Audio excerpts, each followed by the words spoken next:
Hello friends, कैसे हैं आप सब। Welcome to my channel English with Geeta. आपकी तैयारी अच्छी चल रही होगी जैसे कि मेरी आशा है, और आने वाली परीक्षा में आप बेहतर तैयारी कर पाए टीजीटी की। इसके लिए हम आपके लिए फिर से एक और नोट्स लेकर आए हैं। वो प्रैक्टिस सेट है नंबर 5। अब तक हम 4 प्रैक्टिस सेट सोल्व करा चुके हैं। 8 पार्ट्स में वो बने हैं, क्योंकि एक प्रैक्टिस सेट को हमने 2 पार्ट्स में डिवाइड किया है, जिसमें आपको एक में 70 और बाकी के 125 तक के क्वेश्चन आपको सेकंड वीडियो में देखने को मिलते हैं। अगर आपने ये चैनल सब्सक्राइब नहीं किया है तो कर दीजिए, क्योंकि ये वीडियो आपके लिए बहुत इंपॉर्टेंट होने वाली है। आने वाले एग्जाम्स में इसी तरह से एग्ज़ाम का आपका पैटर्न होगा, तो इसी की प्रैक्टिस करनी अपनी शुरू कर दीजिए। इसको 1 बार 2 बार जब तक आपको समझ में नहीं आता क्वेश्चन, उसको पढ़िए। साथ ही साथ अगर आपको कोई दिक्कत आई है तो वो उसके बारे में आप हमें कमेंट करके पूछ सकते हैं। आपकी हर मुश्किल को सोल्व करने का हमारा जो है फ़र्ज़ होगा। हम कोशिश करेंगे कि आपकी कोई मुश्किल ना रहे इस एग्ज़ाम को लेते हुए।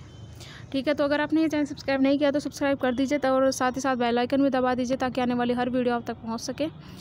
अब आपका ज़्यादा समय ना लेते हुए हम अपने जो क्वेश्चन है वो स्टार्ट करते हैं। Chitra Banerjee Divakaruni's latest book published in 2019 is. तो देखिए, मैं आपको बता दूं, जो चित्रा बनर्जी है वो एक इंडियन अमेरिकन पोइटेस है, राइटर है, और इनकी एक बुक आई थी द फॉरेस्ट ऑफ एन्चांटमेंट्स के नाम से, जो 2019 में आई थी। उसके बारे में ये क्वेश्चन है। तो आपको 2019 में, जैसा कि मैंने बताया कि बुक आई थी द फॉरेस्ट ऑफ एन्चांटमेंट्स, इसका आंसर होगा। सेकंड क्वेश्चन की तरफ बढ़ते हैं। विच of the following does not constitute 3 unities of a popular component of a drama. तो देखिए, अगर आपने एरिस्टोटल की थ्योरी पढ़ी होगी, पोइटिक डिक्शन पढ़ी होगी, तो उनकी जो पोइटिक्स थी, पोइटिक्स में उन्होंने कहा था कि 3 यूनिटीज़ होती है। कौन कौन सी? Unity of place, unity of time and unity of action. लेकिन इसमें आपसे पूछा गया है कि कौन सी नहीं है। क्या क्वेश्चन को किया गया है? आपसे पूछा गया है डज नॉट। तो ठीक है, तो कौन सी नहीं है? Unity of events. ठीक है दोस्तों, आगे बढ़ते हैं। नेक्स्ट क्वेश्चन है change the voice of the blow sentences. ठीक है, सेंटेंस है आपका it is believed that the prisoner escaped by the digging a tunnel. तो जो इसका सही आंसर होगा, आप पोज करके से खुद करने की कोशिश करें। पोज कीजिए और खुद करने की कोशिश कीजिए। वॉइस से क्वेश्चन पूछा गया है ये। ठीक है, देखते हैं कितनों का सही है। इसका आंसर है आपका second, the prisoner is believed to have escaped by digging a tunnel. Next question की तरफ बढ़ते हैं। देखिए, आपको क्या करना है, अगर कई क्वेश्चंस को सुनिए और उसे पोज कीजिए आंसर से पहले, और ख़ुद उस क्वेश्चन को आंसर सोचिए कि क्या हो सकता है। ठीक है, मेरे बताने से पहले आपको उसको पोज करना है वीडियो को, और उसका क्वेश्चन आंसर सोचें। ठीक है, तो इस तरह से क्या होगा कि आपका जो सवाल होगा उसमें आपकी इम्प्रूवमेंट का आपको पता चल जाएगा कि आपकी तैयारी कितनी हो गई है। नेक्स्ट क्वेश्चन है आपका, इसमें आपसे पूछा गया कि जो अंडरलाइन वर्ड है, इस वर्ड का या तो सूटेबल आंसर कोई हो 3 में से, अगर नहीं है तो नो इम्प्रूवमेंट लगाएं, अगर ये सही आंसर है तो। इसमें है as he spoke about his achievement his high claims amused us. तो as he spoke about his achievement his high claims, तो हाई क्लेम्स नहीं होता, टोल क्लेम्स होता है। क्या होता है? टोल क्लेम्स होता है आपका। ठीक है दोस्तों, क्या होता है? टोल क्लेम्स होता है। नेक्स्ट क्वेश्चन है Ram wears a shawl whereas Sam wears a coat. तो आपसे पूछा गया है इसमें क्लोज कौन सी है। देखिए, सभी में आपको क्वेश्चंस के आंसर में आपको क्या पता चल जाएगा, क्लोज लगा हुआ है। तो क्या सिंपल सी बात है, आपसे पूछा गया है कि क्लोज कौन सी है, तो आपको बताना है कि क्लोज कौन सी है। तो देखिए, इसमें अंडरलाइन है where as Sam wears a coat. तो अगर हम बात करें एडवर्ब एडजेक्टिव की, तो ये एक ऐसी क्लोज होती है जिसका अपना सब्जेक्ट और अपना प्रेडिकेट होता है। ये अपना एक ग्रुप ऑफ वर्ड्स रखती है। ठीक है, लेकिन क्या करती है, फिर भी ये उसका एडवर्ब की तरह कार्य करती है। एडवर्ब की तरह कार्य करती है, तो इसमें आपको कौन सी होगी? एडवर्ब क्लोज होगी। नेक्स्ट क्वेश्चन है the total number of poems in Shakespeare's sonnet. तो 154 इसका आपका एक आंसर होगा। ये तो सभी को पता होगा ना, अगर किसी को नहीं पता है तो तैयारी कीजिए, आप बहुत वीक है। ठीक है, बहुत पीछे चल रहे हैं। और नेक्स्ट क्वेश्चन है which of the following term is applied to a dramatic representation of a serious important action. ठीक है, तो इसमें आपसे पूछा गया है, देखिए चीज़ दी गई है आपको, ड्रामेटिक रिप्रेजेंटेशन होती है, ठीक है, सीरियस होती है, और इम्पोर्टेंट एक्शंस होते हैं। तो सीरियसनेस होगी, कॉमेडी में नहीं होगी। सटायर में भी कुछ ना कुछ कॉमेडी मिल ही जाता है। ठीक है, लेकिन इसमें सटायर की बात नहीं की गई है, ट्रेजी कॉमेडी की, इसमें कॉमेडी की बात की गई है। तो सिंपल सी बात है, आपकी ट्रेजिडी के बारे में आपका ये आंसर होगा। नेक्स्ट क्वेश्चन है fill in the blank with correct preposition. Preposition से आपका एक क्वेश्चन आया। प्रीपोजिशन से बहुत सारे क्वेश्चन पूछे जाते हैं। प्रीपोजिशन, वर्ब और वॉइस आपका हो गया, और तीसरी चीज़ आती है आपकी डायरेक्ट इनडायरेक्ट फिर आता है आपका अपोजिट और नियरेस्ट वर्ड। तो इसमें आपसे प्रीपोजिशन पूछा गया है। Child marriage is a great hindrance progress. तो हिंड्रेंस होता है बाधा, प्रोग्रेस यानी विकास। तो चाइल्ड मैरिज क्या है, विकास में बाधक होती है। तो आंसर इसका होगा आपका इन। हिंड्रेंस के साथ में इन का यूज़ होता है, ठीक है। नेक्स्ट क्वेश्चन की तरफ बढ़ते हैं। नेक्स्ट क्वेश्चन नंबर है आपका 9, fill in the blank with correct preposition. तो देखिए ये जो सेकंड क्वेश्चन हमारा आया है प्रीपोजिशन से ही आया है। Raj Mohan Gandhi is a descendant. Descendant होता है वंशज, ठीक है, ऑफ महात्मा गांधी। तो इसका आंसर क्या लगेगा, डिसेंडेंट के साथ हमेशा ऑफ का यूज़ होता है, ऑफ। नेक्स्ट क्वेश्चन है one who can use both the hands equally well. तो ये आपका क्वेश्चन आया है कि एक व्यक्ति जो अपने दोनों हाथों का समान रूप से प्रयोग कर ले, वो कौन होता है, एम्बीडेक्स्ट्रस, ठीक है। इन वर्ड्स को भी आप एक बार देख लीजिएगा, क्योंकि इन वर्ड्स में से भी एक या दो क्वेश्चन, 1-2 नंबर का आपका क्वेश्चन जरूर आता है, तो इसमें से भी आप तैयारी कर लीजिए।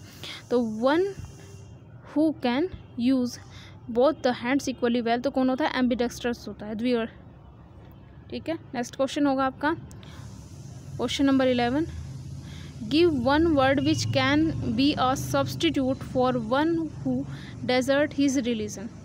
तो देखिए एपोस्टेट होता है, इसका आंसर है आपका एपोस्टेट। एपोस्टेट वो इंसान होता है जो अपने धर्म, ये सिर्फ धर्म के बारे में नहीं, यहाँ पर आपका पॉलिटिकल पार्टी भी आ सकता है, रिलीजन भी आ सकता है आपका, ठीक है, रिलीजन भी आ सकता है, पॉलिटिकल पार्टी भी आ सकता है। तो जो व्यक्ति अपने धर्म को या किसी जिसका वो सदस्य हो उस विभाग को या पार्टी को छोड़ दे तो उसे एपोस्टेट बोला जाता है, ठीक है, अपोस्टेट बोला जाता है। नेक्स्ट क्वेश्चन है आपका change the voice of the given sentence. The injured boy had to be taken to the clinic by them. तो इसमें आपसे पूछा गया है कि आपको क्या करना है, चेंज द वॉइस, आपको वॉइस को चेंज करना है।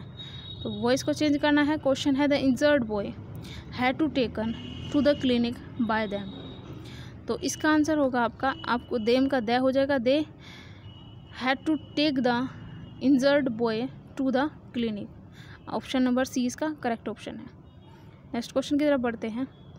Select the option that indicate the appropriate indirect form. देखिए मैंने कहा था ना आपसे कि इनडायरेक्ट में से क्वेश्चंस तो हम उसी तरह से क्वेश्चंस लेकर आएंगे जिस तरह से आपको एग्जाम सेंटर पर फेस करने को मिलेंगे, उसी तरह से आपके लिए क्वेश्चन लेकर आए हैं। तो ठीक है, तो इसमें आपसे इनडायरेक्ट से क्वेश्चन पूछा गया है। इनडायरेक्ट में आपसे पूछा गया है would you like to attend the summer camp said the NCC officer. तो देखिए इसमें कोई कमांड नहीं की है, कमांड भी नहीं किया है, ऑर्डर भी नहीं किया है उन्होंने सिंपली पूछा है कि क्या तुम समर कैंप को अटेंड करना चाहोगे। तो इसका ऑप्शन नंबर ए करेक्ट होगा। The NCC officer asked me whether I am to attend the summer camp. ठीक है दोस्तों, नेक्स्ट क्वेश्चन की तरफ बढ़ते हैं। नेक्स्ट क्वेश्चन नंबर हमारा है 14। Choose the word which is opposite in meaning. Word है आपका the committee rejected his ludicrous proposal. ठीक है, तो उस लुडिक्रस होता है आपका एक तरह से अनरीजनेबल। ठीक है, लुडिक्रस होता है आपका अनरीजनेबल, यानी मतलब एक तरह से जिसमें कोई तर्क ना हो। तो इसमें आपसे पूछा गया है अपोजिट, तो अपोजिट होगा आपका रीजनेबल। ठीक है, लुडिक्रस होता है आपका अनरीजनेबल, यानी बिना रीज़न की चीज़ थी जब का प्रपोजल था तभी तो रिजेक्ट कर दिया गया। लुडिक्रस मीन्स होता है आपका अनरीजनेबल, और अपोजिट क्या होगा इसका, रीजनेबल। अब्सर्ड होता है आपका भद्दा, पार्शियल होता है एक तरह से व्यंग्य भरा, और स्टूपिड होता है आपका बेवकूफ़। नेक्स्ट क्वेश्चन की तरफ बढ़ते हैं। इन क्वेश्चन गिवन, तो देखिए इसमें भी आपसे क्या क्या गया है, इसमें आपसे एक सेंटेंस दिया गया, अंडरलाइन वर्ड है। अगर वो सही है तो आप उसमें नो इम्प्रूवमेंट लगाएंगे, और अगर उसमें कोई इम्प्रूवमेंट की ज़रूरत है तो कौन सी इम्प्रूवमेंट है तीनों में से वो आपको बतानी है। वी ओट टू स्टैंड, देखिए हमारा क्वेश्चन है यहाँ पर, ये सेंटेंस दिया गया है हमें, we ought to stand for what is right. We ought to stand for what is right, तो स्टैंड नहीं आएगा यहाँ पे, आता है वी ओट टू स्टैंड, कि हमें उस चीज़ का समर्थन करना चाहिए या उस चीज़ के लिए खड़ा होना चाहिए। वॉट इज़ राइट जो सही है, सही के साथ हमेशा हमें खड़ा रहना चाहिए। तो यहाँ पे क्या लगेगा आपका, stand up. We ought to stand up for what is right. Next question की तरफ बढ़ते हैं। नेक्स्ट क्वेश्चन नंबर है आपका 16। If a ballad in a line or stanza is repeated, but with an addition that advances the story, it is called। तो अगर कोई ballad में क्या होगा, किसी लाइन या स्टैंजा को रिपीट किया जाता है उस चीज़ में ऐड करने के लिए, जिससे कि स्टोरी आगे बढ़े, तो उसे क्या कहते हैं? तो इसे हम बोलते हैं इंक्रीमेंटल रिपीटेशन। क्या बोलते हैं? Incremental repetition. नेक्स्ट वर्ड है आपका विच of the following statement is not correct.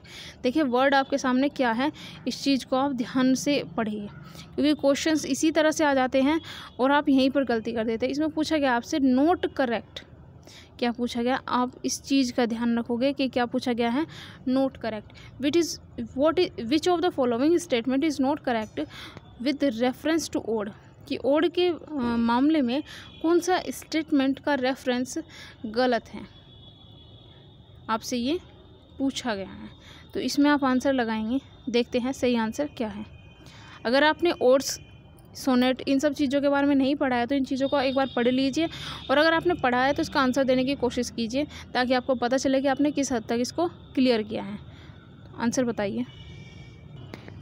तो इसका आंसर होगा the irregular ode was introduced by Thomas Gray. ठीक है, तो ये चीज़ आपकी गलत है। पिंडार ओड्स आर इक्वमस्ट, ये आपके ठीक है, पहला ठीक है, सेकंड आपका ठीक है, फोर्थ आपका ठीक है, सिर्फ थर्ड ही आपका गलत है। ठीक है, आगे बढ़ते हैं। नेक्स्ट क्वेश्चन है आपसे who is associated with, who is associated, आपसे क्वेश्चन नंबर पूछा गया है 18, who is associated with theory of deconstruction. Deconstruction की जो थ्योरी थी उससे कौन जुड़ा हुआ था? तो इसका आंसर नंबर होगा आपका जैक्वीज़ डेरिडा। जैक्वीज़ डेरिडा इसका आंसर होगा कि जो थ्योरी थी डिकंस्ट्रक्शन की वो थी, उनसे जुड़े हुए थे जैक्वीज़ डेरिडा। नेक्स्ट क्वेश्चन है choose the word which is opposite. देखिए अब आपसे पूछा गया अपोजिट वर्ड किस चीज़ का। Children adore the cricket player. Adore होता है प्रशंसा करना या चाहना। ठीक है, किसी चीज़ की को चाहना या प्रशंसा करना क्या होता है आपका, एडोर। ठीक है, तो इसका पूछा गया अपोजिट, तो एडोर डिस्कस होगा आपका चर्चा करना, बेनिफिट होगा फ़ायदा, चेक होगा जांच, कंडम होगा बर्बाद करना। तो देखिए एडोर होता है चाहना, कंडम होता है निंदा करना या फिर बर्बाद करना। ठीक है, तो इसका क्वेश्चन नंबर आपका बी करेक्ट है।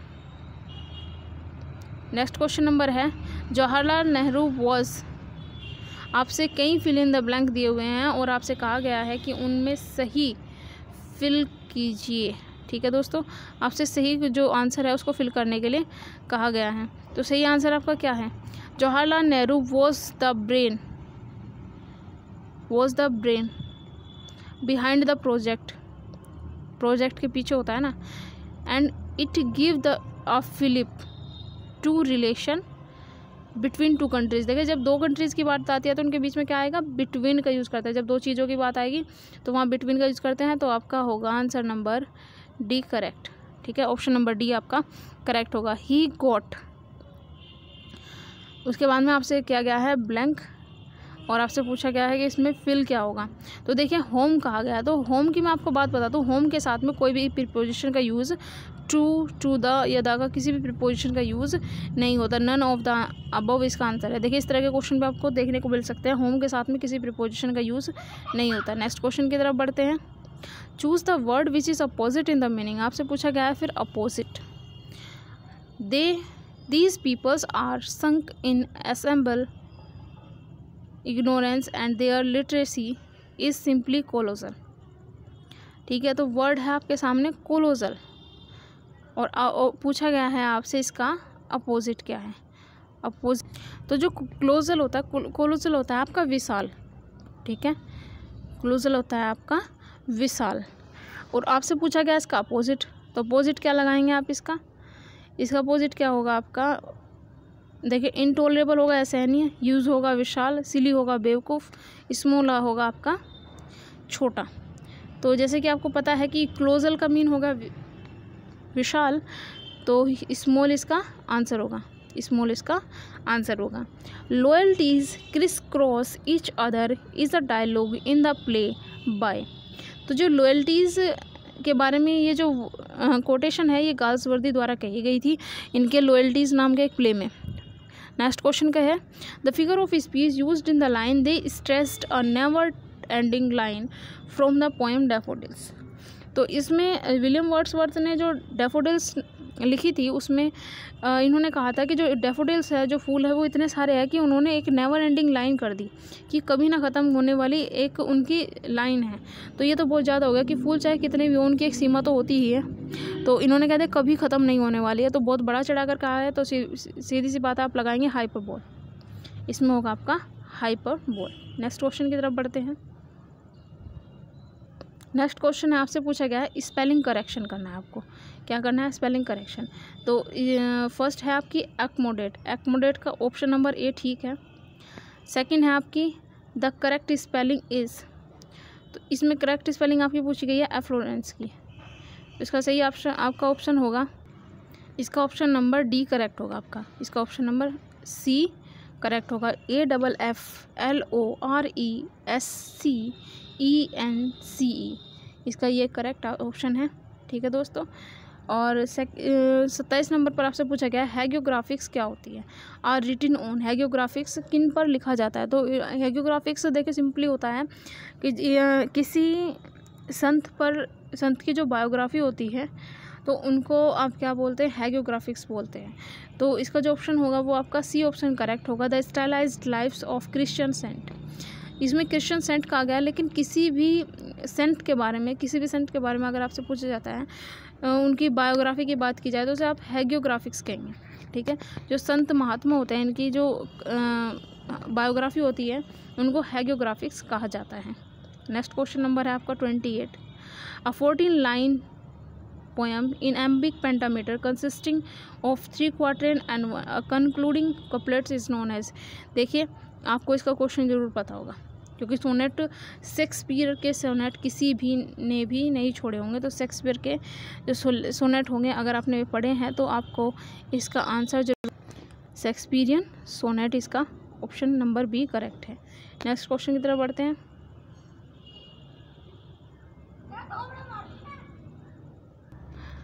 Nowhere in the world will you find a monument like the Taj Mahal. आपसे पूछा गया ट्रांसफॉर्मेशन, करेक्ट ट्रांसफॉर्मेटिव ऑप्शन। तो nowhere की बात हुई है, तो इसका आपका लगेगा। देखिए आप इसे सोल्व करने की कोशिश कीजिए। मैं आपको इसका आंसर बता देती हूँ। इसका आंसर है आपका where in the world will you find a monument like the Taj Mahal. तो इसका मतलब क्या है? आपका ट्रांसफॉर्मेशन होगी, लेकिन मीनिंग चेंज नहीं होगा। ठीक है, मीनिंग चेंज नहीं होना चाहिए। Choose the most appropriate one which best express the given sentence in passive voice. आपसे क्या पूछा गया? पैसिव वॉइस का क्वेश्चन पूछ लिया गया है।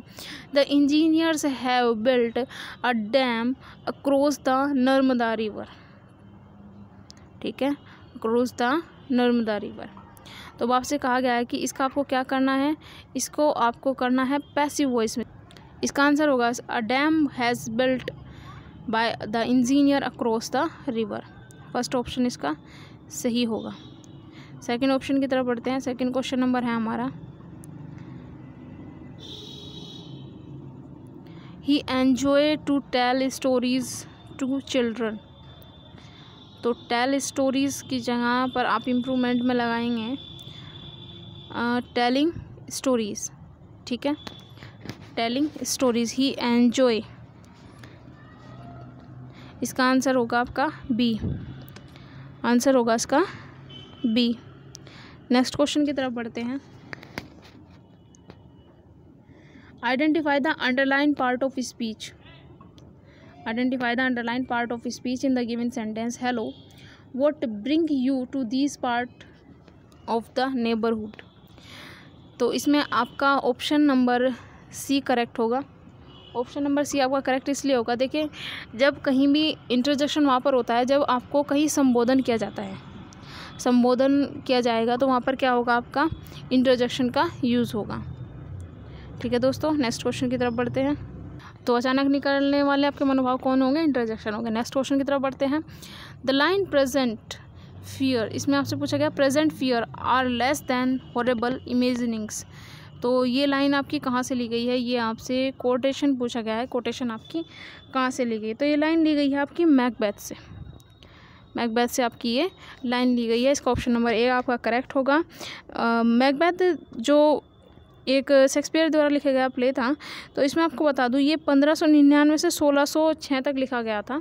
इसी बीच में ये फिर ये 1623 में हेमिंग और कंडेल द्वारा पब्लिश कराया गया था। सेकंड ऑप्शन है आपका, सेकंड क्वेश्चन नंबर है, he must accept his fault otherwise he will not be spared.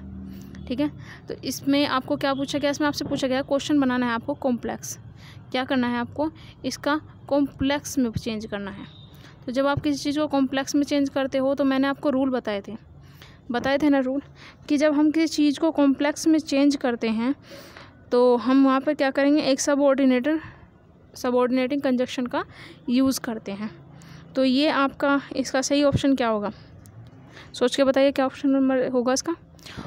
तो मैंने आपको बताया था अनलेस, बिकॉज, ये इस तरह के जो वर्ड्स होंगे ये इसकी पहचान होते हैं पहले।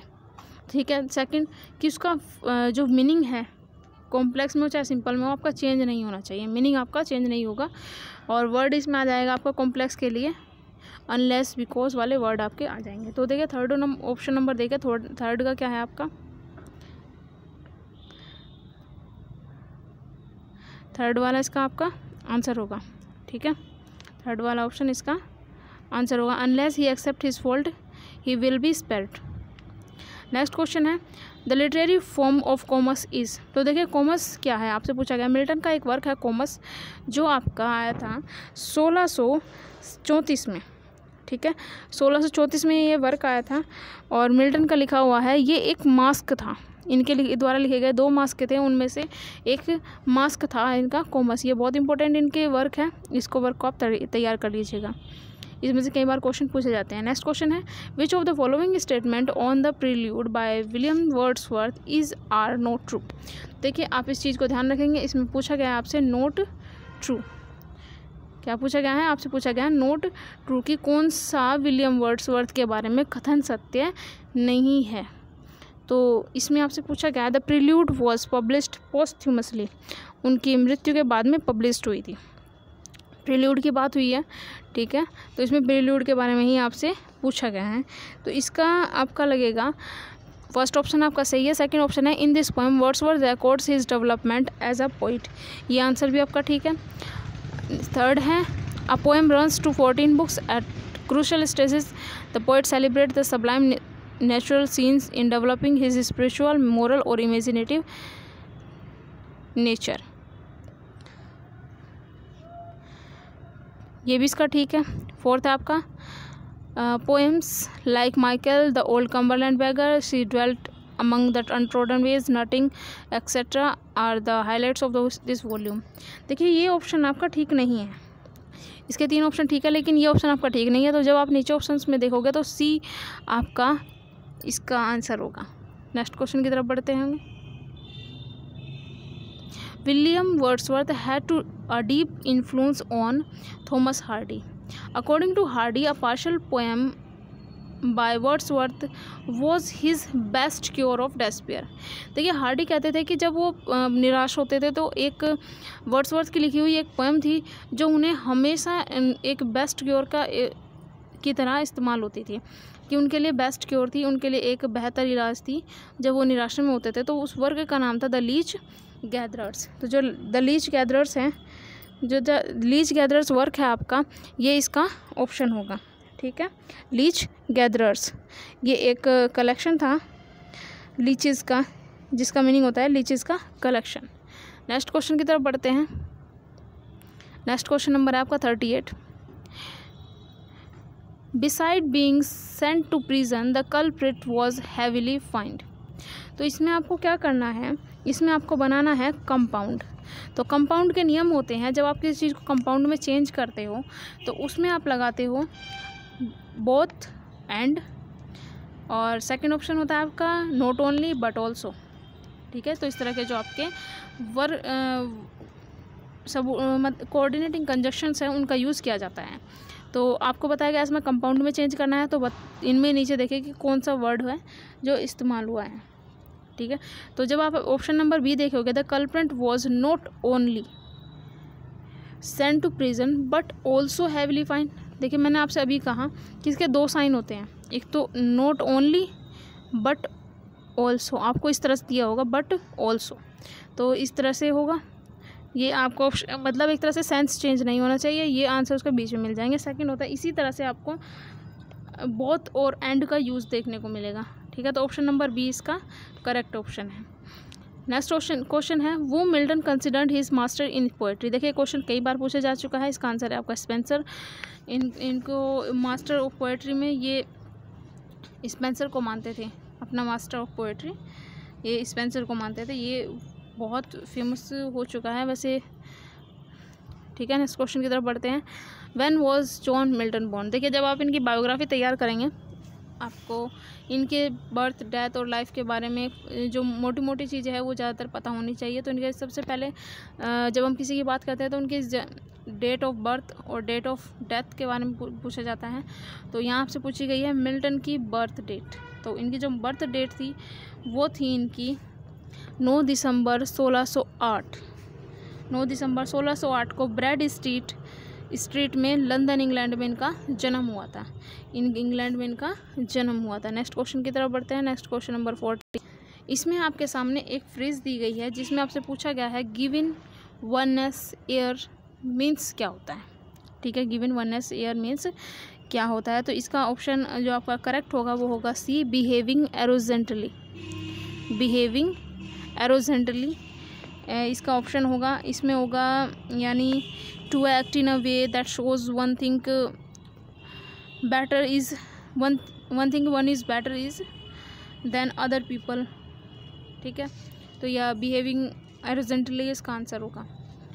नेक्स्ट क्वेश्चन है आपका the armour bearer to Macbeth. तो जो आर्मर बियरर था मैकबेथ का उसका नाम आपसे पूछा गया, तो सैटर्न उसका नाम था। उसका नाम क्या था?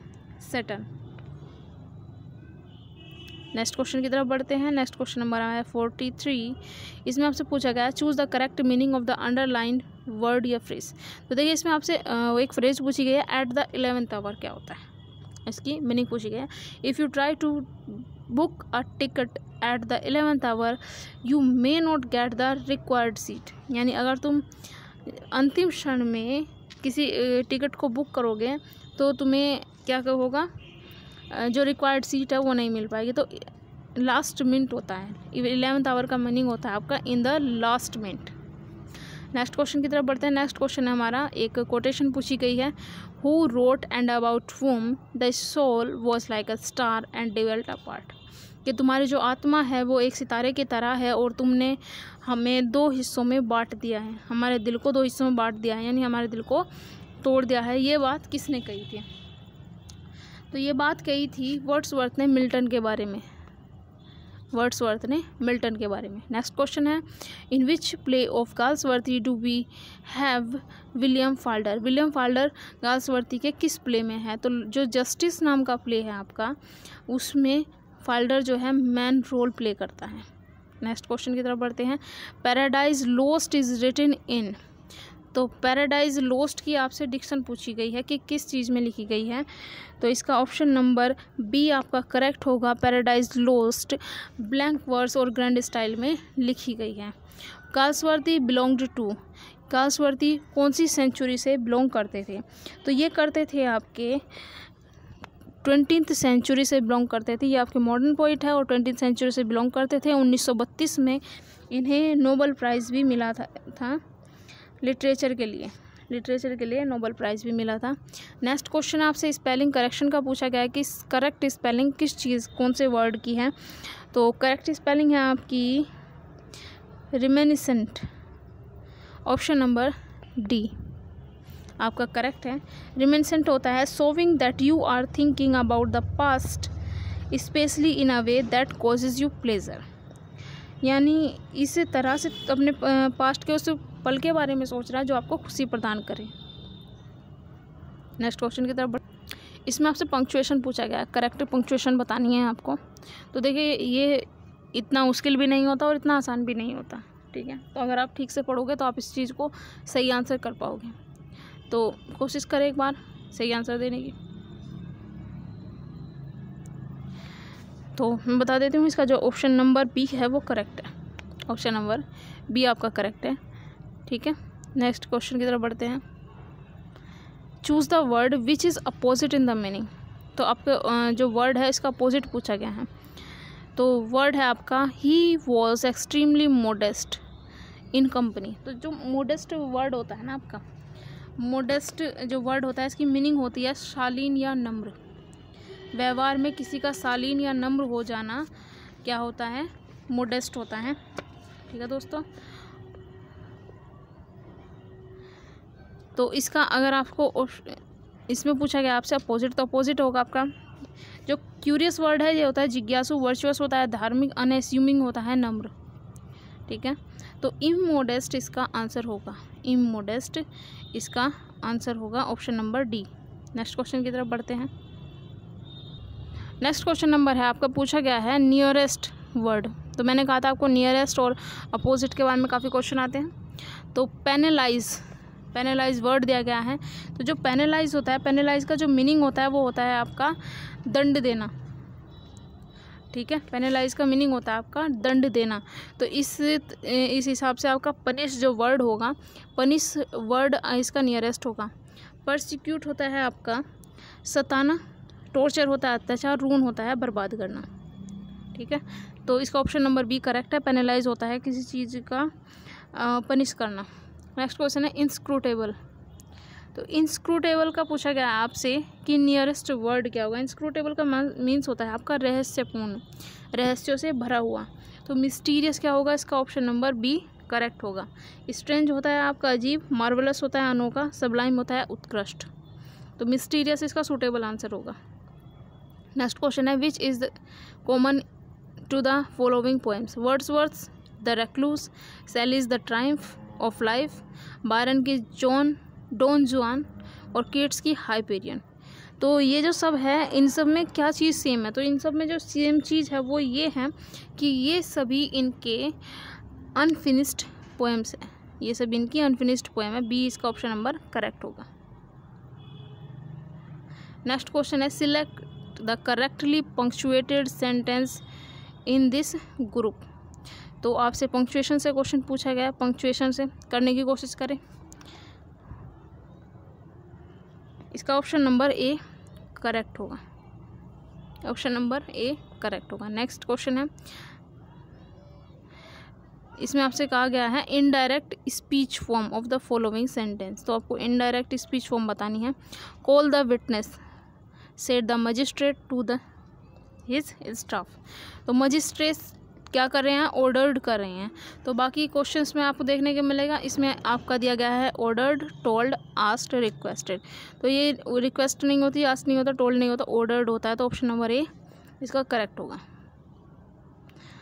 नेक्स्ट क्वेश्चन है select the option that indicates the most appropriate आपसे पूछा गया डायरेक्ट स्पीच। इसमें आपसे डायरेक्ट पूछी गई है of the following. I have read this poem before, said the little girl.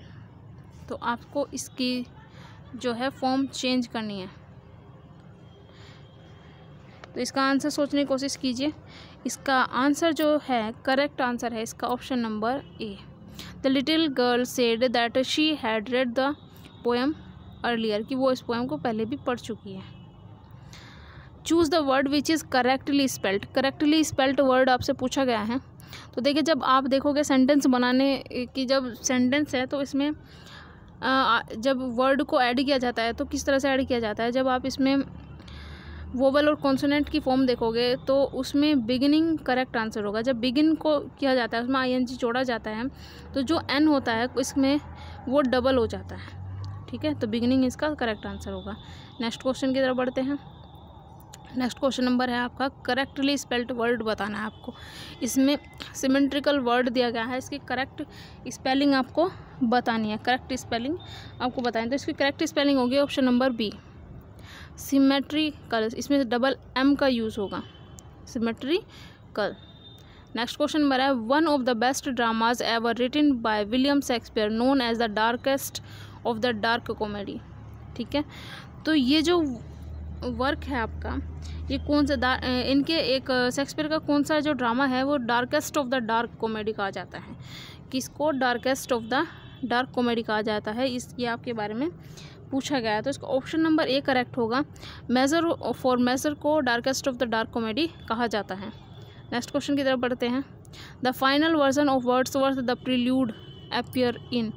The final version के बारे में पूछा गया है आपसे, ठीक है, फाइनल वर्जन के बारे में आपको पूछा गया है। तो इसका ऑप्शन नंबर जो डी है वो करेक्ट होगा। Option number D 1850। देखिए जो प्रील्यूड था वर्क, ये इनकी डेथ के बाद में इनकी जो वाइफ थी उन्होंने पब्लिश कराया था। ये वर्ड्सवर्थ ने कोलरिज को डेडिकेट किया था। नेक्स्ट क्वेश्चन नंबर आपका, the character of the leech gatherers appears in. तो जो character of the leech gatherer के हैं वो अपीयर्स इन किस चीज़ में दिखाई देते हैं? तो रेजोल्यूशन एंड इंडिपेंडेंस में आपको वो देखने को मिलेंगे। नेक्स्ट क्वेश्चन है, the new classical age in English literature is also called restoration age. ठीक है, रेस्टोरेशन एज इसका सही आंसर होगा। ठीक है दोस्तों, ये रेस्टोरेशन जो एज थी आपकी, सॉरी रेस्टोरेशन एज नहीं, ये ऑगस्टन एज है। ठीक है, ऑगस्टस एज इसका करेक्ट होगी। और जो इसका टाइम पीरियड था वो टाइम पीरियड आता है आपका 1660 से 1785। 1660 से 1785 इसका करेक्ट ऑप्शन आता है।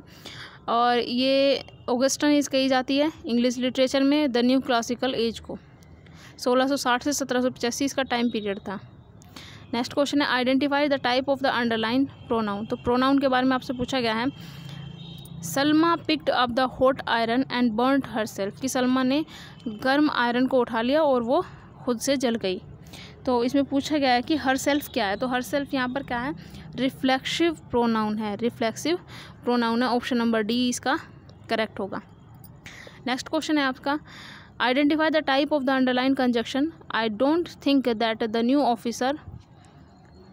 ऑफिसर इज़ ट्रस्टवर्दी, कि मेरा यह विचार, मुझे ऐसा नहीं लगता कि जो नए ऑफिसर है वो क्या है, ट्रस्टवर्दी है, विश्वास योग्य है। तो दैट वर्ड पूछा गया है कि दैट वर्ड क्या है? तो दैट वर्ड जो है आपका, ये वर्ड आता है आपका, तो इसका ऑप्शन आपका होगा, ये एक सबऑर्डिनेटिव कंजक्शन है। सबऑर्डिनेटिव कंजक्शन है। कौन सी कंजक्शन है? सबऑर्डिनेटिव कंजक्शंस। नेक्स्ट क्वेश्चन की तरफ बढ़ते हैं। Identify the underline part of speech in the given sentence.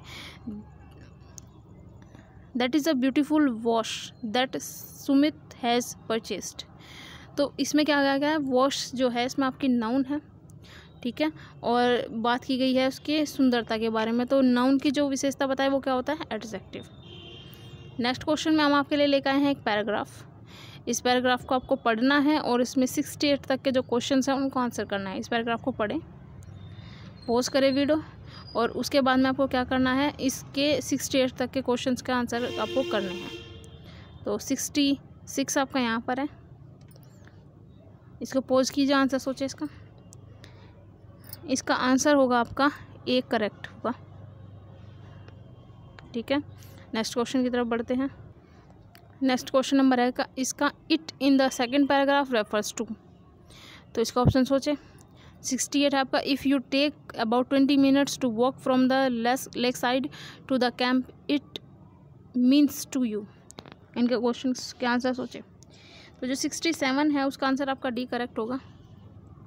67 का ऑप्शन नंबर डी करेक्ट होगा, और 68 का ऑप्शन नंबर ए करेक्ट होगा। Next question, the great Indian novel is written by. तो great Indian novel is written by, इसका option number होगा आपका Shashi Tharoor. Shashi Tharoor, the great Indian novel. Next question है, who amongst the is not Indian diaspora writer. तो Indian diaspora writer के बारे में कौन सा इनमें से नहीं है, ये पूछा गया आपसे। क्वेश्चन नंबर 70 में पूछा गया कि कौन सा नहीं है। तो जो शशि देशपांडे हैं वो आपके नहीं हैं इंडियन, ठीक है, इंडियन डायस्पोरा राइटर नहीं है। बाकी ये जो तीनों हैं, सुजाता, मीना एंड जंपा, ये तीनों क्या है? आपके इंडियन डायस्पोरा राइटर है। नेक्स्ट क्वेश्चन है आपका, the 17th century English poets whose work were characterized by the use of conceit are. तो 17वीं शताब्दी में वो कौन से पोइट्स थे जिन्होंने कंसीट का यूज़ किया? तो वे थे metaphysical poets. All's well that ends well as a romantic comedy by William Shakespeare. William Shakespeare द्वारा लिखी गई all's well that ends well एक रोमांटिक कॉमेडी है। नेक्स्ट क्वेश्चन की तरफ बढ़ते हैं। Next question number 73, which is the literary device that runs along these lines. तो इसमें डिवाइस पूछी गई है, all's well that ends well में कौन सी लिटरेरी डिवाइस का यूज़ किया गया है? तो इसमें आपका ऑप्शन नंबर बी करेक्ट होगा, apostrophe. Apostrophe, option number B apostrophe. ये शेक्सपियर के All's well that ends Well की लाइन है, इसमें पूछा गया है आपसे। अपोस्ट्रोफी में आपकी लिटरेरी डिवाइस है। नेक्स्ट क्वेश्चन है आपका, इसमें आपके सामने नेक्स्ट आपसे क्या किया गया है, इसमें एक पैराग्राफ है। इस पैराग्राफ में आपको क्या करना है, इस पैराग्राफ को पढ़ना है। इसके क्वेश्चंस हैं आपके सामने, इसमें क्वेश्चन आपको 77 तक दिए गए हैं। तो ठीक है, इन क्वेश्चंस को आप कवर करें। तो इसमें आपके क्या है, फिर आता है आपका 75, 76 और 77। देखिए इस वीडियो में आपको क्या करना है, इनका आंसर सोचा। अगले वीडियो में मैं आपको इन सभी का आंसर बता दूंगी। तब तक आपको क्या करना है, इस वीडियो को पॉज करना है, इनके क्वेश्चंस के आपको आंसर देखने हैं कि कौन सा सूटेबल आंसर होगा। ठीक है, मिलते हैं अगली वीडियो में। धन्यवाद।